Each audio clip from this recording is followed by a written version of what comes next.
Welcome to Around the SEC, where we take a trip around the greatest conference in the nation, following the biggest storylines and making bold predictions. I'm Mikayla Kelly, joined today by Paige Hunter and Micah Farmer. Thank you guys for joining the show. How are you today? Super excited to be here. Really excited for this upcoming football season. I'm also doing well. Thank you for having me on. I'm looking forward to the upcoming season. Of course, excited to see what you guys have to say today. Well, college football is finally back in full swing, and aside from Vandy, who had a Week 0 game, all 13 other SEC teams kicked off their seasons this past weekend. And the SEC looked good in every single non-conference game, as we predicted they would, but when it came to Power 5 matchups, the SEC forgot to show up. Last week I predicted that Florida, South Carolina, and LSU would fall to their opponents, and that they did. And it wasn't even close in any of the matchups. Starting off the streak of misfortune, Billy Napier and the Gators took a trip to Salt Lake City Thursday night and lost to the number 14 Utah Utes 24-11. Now, of course, Utah's a great team, but I mean, they were playing without their star quarterback Cam Rising as well as many other starters. So Florida really had no other excuse other than their unproductive offense, and they just let that Utah defense beat up on them. And the self-inflicted wounds did not help their case either, as they had 9 penalties for 45 yards. What did you guys see from that game, and what does Florida need to do better going forward? Well, I just saw a team that, despite their strength coming into the season being their rushing attack, which was top 20 in the nation last year, they just looked inept trying to run the ball. Neither Montreal Johnson nor Trevor Etienne could get it going. And the loss of right guard Osiris Torrance must be being felt really heavily on that Florida offensive line because they could not move the ball on the ground. Yeah, only totaling 8 yards in the second quarter. That's an issue. Only averaging 0.7 yards per gain. Like, you got to be moving forward. You're not going to get anywhere if you can't move the ball. And if you can't move the ball, you're not going to score. And that's ultimately not going to lead you to a win. Like you mentioned, they lost Osiris Torrance to the NFL draft, and they also lost a great quarterback in Anthony Richardson. So Graham Mertz is going to have to find chemistry with the offense and quick, because what we saw on Thursday is not going to fly this season. The Utes forced a turnover and 5 sacks, and the Gators only converted on 1 of 13 downs. The run game also needs to step up, as you said, as they only totaled 13 rushing yards on 21 carries. Now, they are lucky to get an easy matchup this week against McNeese to recover, but with one of the toughest schedules, it's going to be a long road ahead for the Gators. Jumping over to the Battle of the Carolinas, South Carolina could not upset number 21 Chapel Hill Saturday night, losing 31-17. Now, the Tar Heels have a Heisman quarterback, potentially, in quarterback Drake May, and a physical defense that just pushed the Gamecocks to their breaking point. What do you think the Cox need to do as the season progresses? I definitely think they need to figure out their issues running the ball and executing plays, as long as with getting their O-line back to its strength. They were limited to only 11 rushing yards total per game, and while it was a great game from both teams, Spencer Rattler put up 30 for 39 on completions and 353 yards, which is very good. But I mean, if you can't make those connections with your running backs, your wide receivers, you're not ultimately going to win the game. As you said, Spencer Rattler played great for the Gamecocks, but the issue is really in the trenches for South Carolina, and I think part of that is transfer Jaheim Bell, who left for Florida State and made an immediate impact for the Seminoles. And I think that lack of physicality is being felt for the Gamecocks right now because, as you said, they could not move the ball on the ground, only having -2 rushing yards against the Tar Heels, which just is not going to cut it in the even more physical SEC. Exactly. You need to protect the quarterback because he could be this stud quarterback, but if he has no protection, he really can't show it. And we know that Spencer Rattler has the potential to be an outstanding quarterback. In Saturday's matchup, he threw for 353 yards on 30 of 39 passing, but South Carolina gave up 9 sacks. So the offensive line needs to step up in order to let him thrive this season.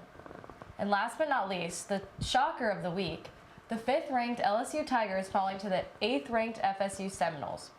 This game dropped the Tigers to 14 and launched the Noles up to 4 playoff position right now.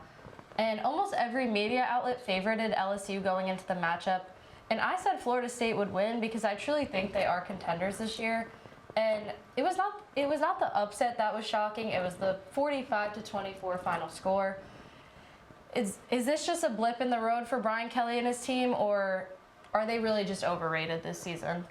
I think, honestly, you have to just give credit to a great Florida State Seminoles team. I think Mike Norvell had them ready to go, and they came out. After a fairly even first half, you were thinking, okay, maybe LSU can rebound, keep going, and this will just go as planned for the rest of the game.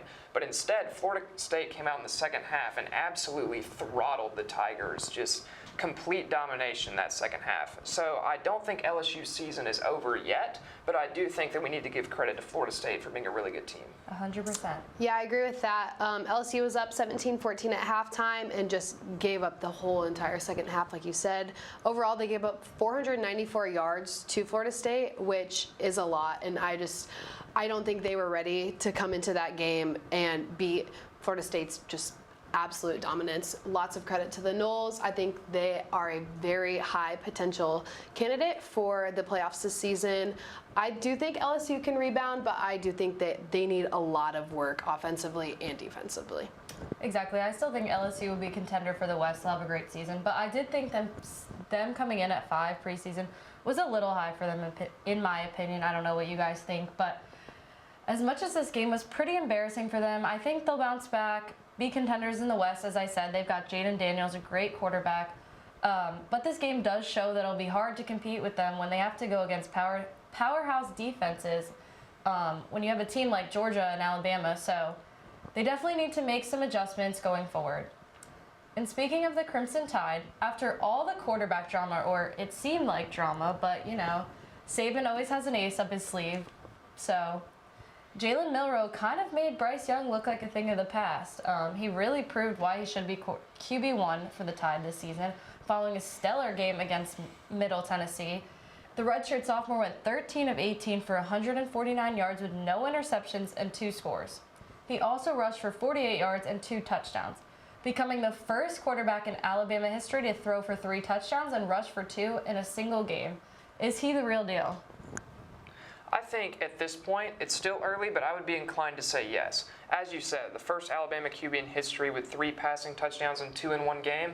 In history, Jalen Hurts never did that. Look where Jalen Hurts is now. And though player development is a big factor in that, I think we have to regard Jalen Milroe as a legit threat in the SEC this year.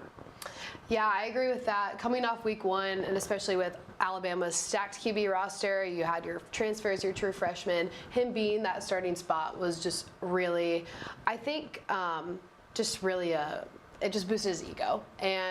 But that translated very well on the field. And under Nick Saban and his team, there is so much potential for growth, but he had an outstanding week 1. And I'm very excited to see what he's going to do week 2. For sure. I think he's a dual threat and has true potential. I mean, breaking a record at Alabama has a higher caliber than breaking a record at any other school. But his true test comes this weekend when Texas comes to town for a revenge match. And the other QB with all eyes on him as he stepped into the shoes of 2-time national champ Stetson Bennett is Carson Beck. He finished the night completing 21 of 31 pass attempts for 294 yards and finished with 2 touchdowns. Nothing special from a game against UT Martin, and with more cakewalk games to come for the Bulldogs, it's really hard to gauge this team and his ability as a quarterback, in my opinion, right now. I think when you look at Carson Beck stepping in for a player like Stetson Bennett with so much history at Georgia, as you said, massive shoes to fill. And Stetson Bennett, as they say, is just a winner. He's a guy that's going to win you games, even if he may not be the flashiest player ever, he's going to win you games. But with Carson Beck, I think what you get is just a pure gunslinger quarterback. He has a plus arm, and he's able to show it off against UT Martin this weekend, making some great throws, and I think he would be able to continue that for the Bulldogs this season. I agree. Big shoes to fill following Stetson Bennett, but I mean, as this kid keeps improving throughout the season, I think Georgia is in a very good place for a 3-peat. Well, Georgia doesn't play a serious game for a while, so we're going to just have to wait and see. Now let's talk sleepers in the Southeastern Conference. Who has potential to be great, but right now is flying under the radar? I'll start.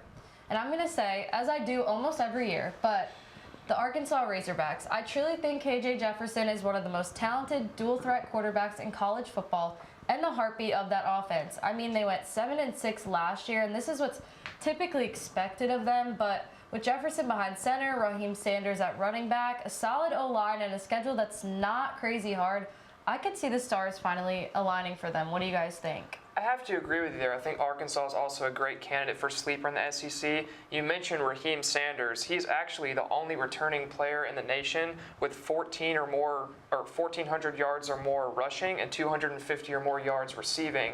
And to have a player that dynamic along with quarterback KJ Jefferson is going to be great for them. And they also return a solid corner duo on the outside with first-team preseason All-SEC Dwight McLaughlin and transfer Jaheim Singletary from Georgia. So I think with that kind of leadership on the defensive and offensive side of the ball, the Razorbacks can definitely make some noise in the West this season. Yeah, they for sure have the tools to do it. But Paige, who is your SEC sleeper? My sleeper team this year is going to be Ole Miss. They had a show-out game against Mercer. Not every day a team puts up plus 70 points in a game. Amazing offense, very strong team. They're looking very good. They looked very good last season too. I think Lane Kiffin staying really helped the chemistry a lot. And then just putting up 143 rushing yards, 524 passing yards. They are a really solid-looking team, and I'm very excited to see how they continue to progress throughout the season. Now, obviously, we saw 3 losses this weekend across the conference. And which team should really start worrying? Is it even any of these teams? What do you guys think? I think definitely LSU. I mean, you're up at halftime against a dominant Florida State team and then give up the whole second half. Like you said, the score of that game was really the most troublesome part of the game. So I think definitely they need to work on the defense. There was a lot of hype coming in last season with Brian Kelly in his first season, but now we're not in season 1 anymore. We're in season 2, and there's lots of transition that needs to be made and lots of little things that need to be tweaked. Ultimately for them, it's their execution on the offense, getting the balls in the hands of the receivers, getting your running backs down the field, ultimately making those passes and connections, and that's going to put points on the board and put wins in your column. So LSU is my trouble team this year. Micah, what about you? For me, it's got to be the South Carolina Gamecocks. I mean, they just look completely outmatched on the offensive and defensive fronts versus North Carolina. And if you're going to play like that versus North Carolina, what is a Georgia going to do to you when you play them? And as a team that was billed to maybe be 3rd in the SEC East this year, all I have to ask is, where did Beamer ball go? What happened to the physical South Carolina team we saw yesterday that took it to Tennessee and absolutely boat raced them? This team just does not look like the same unit. They had -2 rushing yards. -2. Like, you just cannot compete in a conference as high level as the SEC if you're not going to be able to move the ball on the ground. I agree. I think these are both teams that are under fire right now and really need a redemption story where, for my pick, and I know it seems like I gang up on them a lot, but the Florida Gators, for me, they just have rough waters ahead. They could not show out against a team playing with backups. The offense looks like it's not yet meshing, and like I said last week, in my opinion, they have the hardest schedule in the SEC, if not all of college football. They still have a meeting with Georgia and LSU to look forward to, and a finale against now number 4 Florida State. This 8-0 2008 UF team, that's for sure. And before we head to break, I'd like to go around and make our pick for SEC Team of the Week. Who do you think had the standout performance in Week 1? Well, for me, it's got to be the Tennessee Volunteers. They were the only SEC team this week that managed to actually beat their Power 5 opponent, and they did so in emphatic fashion, beating the Virginia Cavaliers 49-13. And when you beat a Power 5 team and still end up in the top half of point differential in your conference while everyone else is playing FCS and Division II teams, I think that's got to stand for something. Joe Milton has an absolute rocket of an arm. We all know that, but he's starting to show that he can tame it and actually throw the ball accurately. And when you combine that with Tennessee's lethal rushing attack led by Jalen Wright, who ran for over 100, I think the balls are showing that they might have a say in who wins the SEC East this year, especially since Georgia's coming to Knoxville. Not to mention, they were the only team this week in the SEC to beat another Power 5 school, so they're definitely one to look out for. Yeah, definitely. I think Tennessee had a show-out performance this week, but my team of the week is going to definitely go to Georgia. They had a very strong defense, very much shut down UT Martin. It's no Power 5 team, but I mean, just that Georgia defense is just strong as always. We talked earlier about Carson Beck putting up 21 for 31 pass completions and 249 yards. And rushing for 2 touchdowns, which as your first start of the season for this team, following Stetson Bennett, I mean, I think he did amazing. Georgia averaged about 600 yards, which is insane.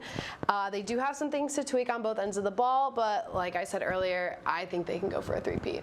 I agree. I think Kirby Smart really knows how to replenish that team, and I think we're going to see a very, very similar showing when they host Ball State this weekend. But my SEC Team of the Week goes to the number 22 Ole Miss Rebels, simply because they showed no mercy against Mercer and put up 73 points. Yep, 73. The Rebs set a new single-game passing record with 524 yards, breaking the previous record of 517 against ULM in 2018. Quarterback Jackson Dart and running back Quinshawn Judkins were just explosive, and I'm excited to see the offense this season. Another sleeper to watch out for, in my opinion. When we come back, we'll talk some Auburn football. You're watching Around the SEC. Welcome back to Around the SEC. Now, I know this is an SEC show, but of course we have to touch on Auburn. This weekend, the Orange and Blue absolutely cruised past UMass 59-14 in front of a record 88,043 person crowd. It was just electric in there, and it just felt like a new era. Everyone finally excited to watch Auburn football again. And this has been a long time coming for Auburn fans. How would you describe the feel of Jordan-Hare last stadium? And I know, Micah, this was your first ever Auburn game, so I'd really like to hear what you thought of Saturdays. It was completely electric. It was a whiteout in the student section celebrating the arrival of Hugh Freeze, and the energy in that student section was completely unmatched to any other environment I've ever experienced. Every time UMass touched the ball, I could barely hear myself or the people around me because of just the collective noise in the stadium. And I think Jordan-Hare is going to be a very tough place for any team to come in and play this season. 100%, and it always is. Like a lot of athletes say it is. So. Definitely. I think the arrival of Hugh Freeze had a little bit of skepticism coming in based on his past at Liberty. But, I mean, if you look at Liberty's football program, he really brought it up, and they are thriving right now in their conference. Like you said, I think Jordan-Hare Stadium was electric, and I say that every game. But this one just felt so different. A record-breaking crowd for the first game of the season, opening week 1, Hugh Freeze's first game against UMass, which is not a Power 5 team. The Auburn family showed up and showed out. The student section was insane. I think having a DJ booth really kind of brings everything together. Very much appreciated that, and just, I mean, I thought it was amazing, and I'm so excited for the rest of the season. Yeah, it was crazy in there. I'm a senior, and that was the hardest game to ever get into, and I've been to an Iron Bowl here, so. Now, a ton of Auburn players had great games on Saturday. So who stood out to you guys and why? So my top players for this past game are definitely going to be quarterbacks Peyton Thorne and Robbie Ashford. Obviously, as we know, Peyton Thorne got the starting job, beat out Robbie Ashford. Big game for him. He came in a little bit shaky, I'm going to say, coming in first, but put up lots of yards, made some good completions. Robbie Ashford coming in off the bench for him, scoring all 3 touchdowns in the second quarter. I mean, as a quarterback coming off the bench, and a season where Ashford was also on and off the bench last season, I think they both just did amazing piggybacking off each other. And being the quarterback is very hard, and with that support of their linemen and with the support of their team and the crowd overall, I think they both just really did amazing and showed out. I agree, and I kind of like the dual action of putting in Peyton Thorne and then utilizing Robbie to run it, because that kid's got wheels. And so hopefully this continues to stay sustainable as we go and play harder teams going into the season. But I agree, I think they both had great games. Micah, what did you think? Who was your standout Auburn player of the week? Well, despite great performances from the quarterback duo that you mentioned, to me it's got to be safety Donovan Kaufman. He was kind of thrown into the star role this weekend as starting star. Keontae Scott had to be pushed to the outside due to the injury to Nehemiah Pritchett, one of our starting corners. But Kaufman just filled in like he'd played the position his entire life. He had 4 tackles, 3 solo, 1 sack, and a forced fumble, along with 2 tackles for loss. He was a top 5 graded safety according to PFF this weekend, and he's showing that new defensive coordinator Ron Roberts' attacking scheme can really benefit our star position and allow them some opportunities that they might have not been able to have previously. And one thing that stood out to me about Kaufman especially was just his speed off the edge. Normally when you think of a nickel corner or a star, you're thinking of someone that's going to make tackles on short routes and maybe cover a slot receiver, but Kaufman almost played like a third edge rusher for Auburn this past weekend. He rushed the passer just on 5 snaps, but on 4 of those plays he impacted the quarterback, recording a sack, a QB hit, and 2 quarterback hurries. And so because of that, he is my standout player for the weekend for Auburn. He is a weapon for sure. But I'd like to throw in senior O-lineman Gunnar Britton, who was actually named SEC Offensive Lineman of the Week. In his first start for the Tigers, he earned the highest grade of any Auburn offensive lineman. And as we know from last year, our O-line was by far one of, if not the weakest aspects of our team. So it's great to have a guy like him. He's a big guy, and he did not allow a single sack and helped the offense pick up 289 rushing yards on 44 carries. So I'm really excited to have him on the line this year. Jumping into this upcoming weekend, after a light week for the Tigers, they now have to take a trip out west for a matchup against Cal for a true test. They are jumping right into a Power 5 matchup, and a trip to California can definitely take a toll on any team. Auburn still comes in as the favorite though, but the Golden Bears handled North Texas 58-21 last Saturday, and they can pose a threat to the Tigers because they can stop the run game Auburn relies so heavy on. So what does Auburn need to do to snag this win out west this weekend? Well, I just think Auburn has to focus on running the ball. I know Cal's rush defense was impressive against North Texas, but let's face it, it's North Texas, it's not Auburn. And Cal's rushing defense last year was outside of the top 60 in the FBS. You look at a team like that, if that's not a team that Auburn can out-physical and win the game, we're going to have many more things to worry about than just Cal. So I think that rushing attack needs to be what we focus on to improve to 2-0. I agree. I think that road games are tough for any team. Last season we had 5 home games in a row, so Auburn really never had a first season, beginning of the season away test, and Cal is very far. But I think as long as the Tigers keep their chemistry and keep their run game steady, like you said, I think it is definitely going to be a solid win. It's going to be a test. It's not going to be an easy game, but I think the Tigers can come out on top. Luckily, the team does leave tomorrow night, so that gives them somewhat of a time to adjust before they play Saturday, 9:30 Central Time. Auburn fans gonna have to be up late for this one, but I think they handle them in Cal, and like you said, if not, we really got to start worrying. But when we come back, we're making our picks for that Auburn-Cal game, as well as a few other big games around the conference. You don't want to miss out on it here on Around the SEC.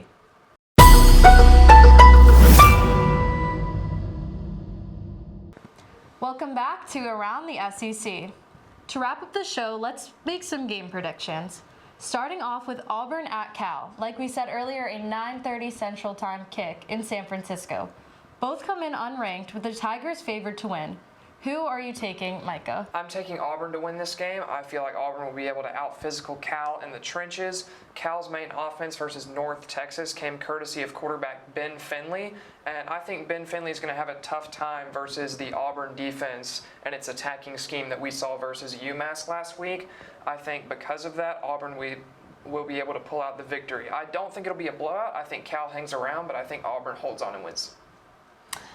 Paige, who are you taking? I agree. I'm going to take Auburn on this one. I think just with the dual threat quarterbacks, Robbie Ashford and Peyton Thorne, and the running backs, wide receivers, all together, I just think Auburn's offense has really good chemistry right now and is just very strong, putting up a lot of passing yards and rushing yards. I think that Auburn's going to come out on top with the win. I'm going 31-17 Auburn. 3 for 3, I'm taking Auburn, but with caution. I would feel much more secure if we were playing in Jordan-Hare, but I like the machine that was our offense last weekend. They have the pieces, and they just need to stay calm and execute. So, War Eagle, baby.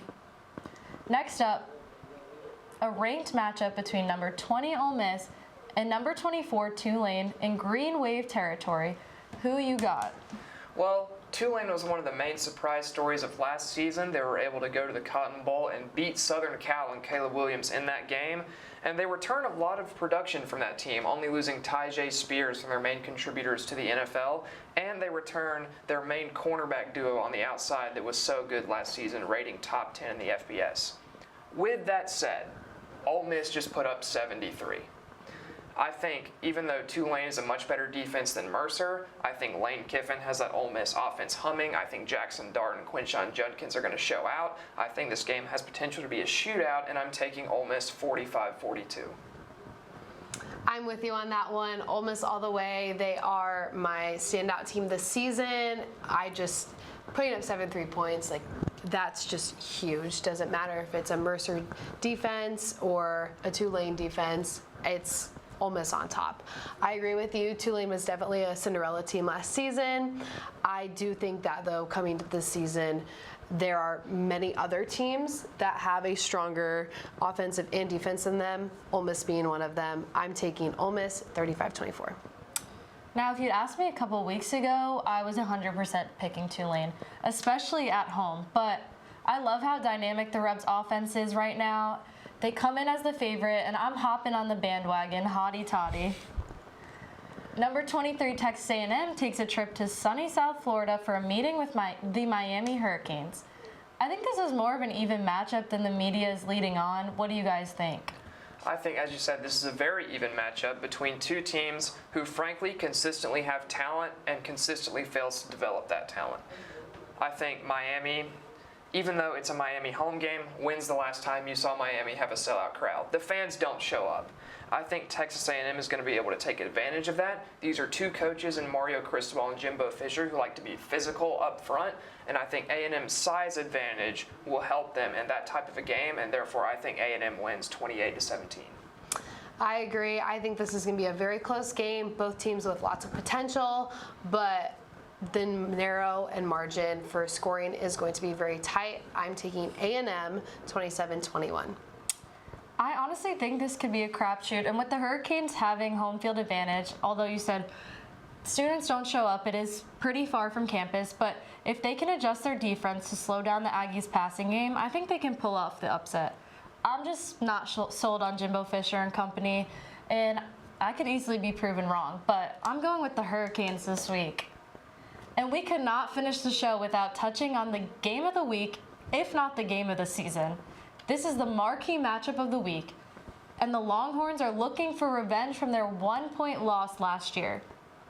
While we've seen that Texas quarterback Quinn Ewers is impeccable in high-pressure scenarios, just look at last year's matchup with the Tide. In his 20 snaps before the injury, he had one of the strongest showings, completing 9 of 12 passes for 134 yards. I do not think this is going to be enough. And the fact that this game is being played in Tuscaloosa has me convinced that the fate of the Longhorns might be sealed, unfortunately. So who are you guys taking, Alabama or Texas? So as you said, this is a very intriguing matchup, one of the games of the year. You come in with an Alabama team who barely beat Texas last year and were carried through that game by the exploits of Bryce Young and Jahmyr Gibbs, who have both left for the NFL. So I might be saying, what does Alabama have for this year? Well, what they have is a receiving core returning no receivers with 680 yards or more, which is the first time since 2011. They have a very good, though unproven quarterback in Jalen Milroe, and a secondary who, despite being led by Kool-Aid McKinstry, has a few inexperienced players that I think will struggle to match up versus Texas's receiver trio of Xavier Worthy, Adonai Mitchell, and Jordan Whittington. As you said, Quinn Ewers is a very good quarterback in high-pressure situations, and I think he shows that off this week, and Texas shocks the world and pulls off the upset, winning 24-17 in a hard-fought game. While I agree that this is going to be a close game, I do think the Tide are going to come out on top, as much as it hurts to say that as an Auburn fan. I think that while Ewers is back for Texas, and while Texas is looking very strong right now, Alabama's quarterback situation, they are in very good hands with that right now, as well as with their receivers and their receiving yards and their running backs and their rushing yards. I think that Texas is going to need a very strong defense to back up, and I think that Bama needs to keep hitting their running backs and their wide receivers as much as possible. Very close game, but I think the Tide are going to pull out on top, especially in the fourth quarter. Coming off last year's loss, that's got to hurt. And since this game is being played at Bryant-Denny Stadium, I think the Tide are really going to show out, especially in the fourth quarter, and come out on top 42-27. I have to agree, as much as it pains my orange and blue heart, I have to bet with Saban and the Tide this week. But let's just say, I think that if Texas pulls out this upset, I think we'll be rolling Toomer's corner harder than we ever had for an Auburn game, because I agree. a Bama loss is an Auburn win here. And that is all we have for you for today's show. Huge thank you again to Paige Hunter and Micah Farmer for coming on and sharing their thoughts. I had a great time. I'm Mikayla Kelly. See you next time on Around the SEC. Good job, guys.